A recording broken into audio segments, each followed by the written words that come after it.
मैं परमात्मा को ढूंढने कभी नहीं निकली, पर मैं अचंभित थी इस संसार से। संसार को देखकर अचंभित होती थी। किस ढंग से संसार चल रहा है, क्या सत्य है, क्या सत्य है। हर चीज अचंभ लगता था। हर चीज देखकर अचंभ लग जाता था। पेड़ पौधे, फूल फल, पशु, नदियाँ, पहाड़ पर्वत और इंसान का व्यवहार। जब भी मैं अपना नित्य काम खत्म करके थोड़ा समय के लिए ऐसे बैठ जाती तो यही ख्याल आता था कि क्या है यहाँ सब। ऐसा भी लगता था कि जो इंसान अच्छा सोच कर रहा है शायद वहाँ अच्छा नहीं भी हो सकता है। शायद जो बुरा सोच कर रहा है वहाँ अच्छा हो। शायद इंसान को अच्छे बुरे का पता ही ना हो, ऐसे ही मान रहे हो। कभी कभी बहुत गहरे तल पर ऐसे ख्याल में डूब जाती थी कि सच में सत्य क्या है। सच में यहाँ संसार किस तरह से चल रहा है।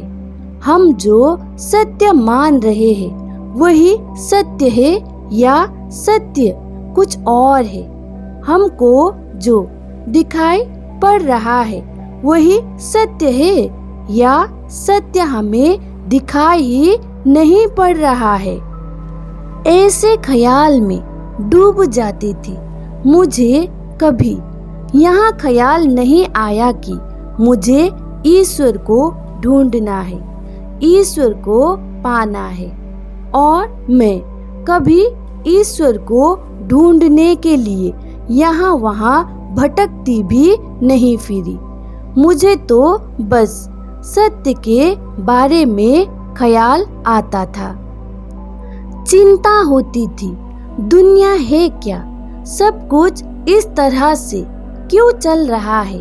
कुछ कुछ हम गलत देख रहे हैं या हमारे साथ अन्याय हो रहा है। हमारे साथ अन्याय हो रहा है तो हमारे साथ अन्याय कौन कर रहा है और क्यों कर रहा है। या संसार की सभी लोगों के साथ, सभी चीजों के साथ यही सब हो रहा है। लोगों को देखती थी कितना मुखौटा पहन के घूमते हैं, कितना निर्दय होते हैं कोई कोई। सच में यहाँ सब निर्दय है या इनको कुछ पता ही नहीं। क्या चीज को सही मानते हैं, क्या चीज को गलत मानते हैं, उनको सही से पता है या नहीं। यही सब चीजों से ही मैं एकदम अचंभित होती थी। इसी अचंभा के कारण सत्य के लिए एक प्यास जगी हुई थी भीतर। पर मैं ईश्वर सोच के, भगवान सोच के, परमेश्वर सोच के कभी नहीं ढूंढा।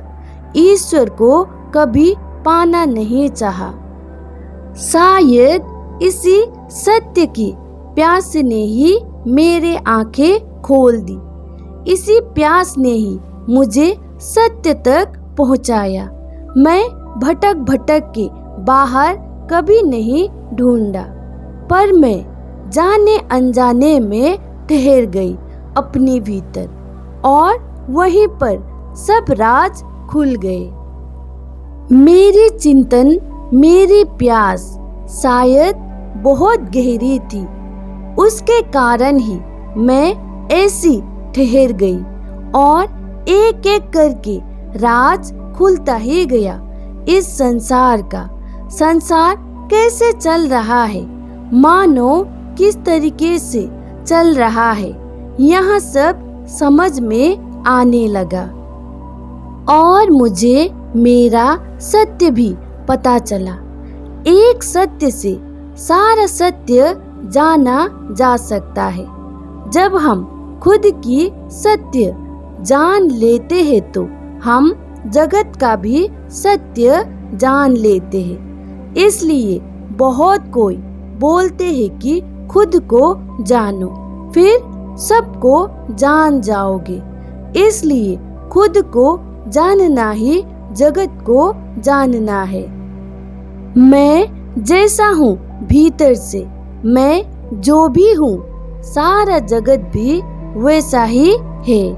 मुझसे कोई भिन्न नहीं है कुछ भी, फिर भी बाहर से सब कुछ भिन्न और अलग अलग दिखाई पड़ता है।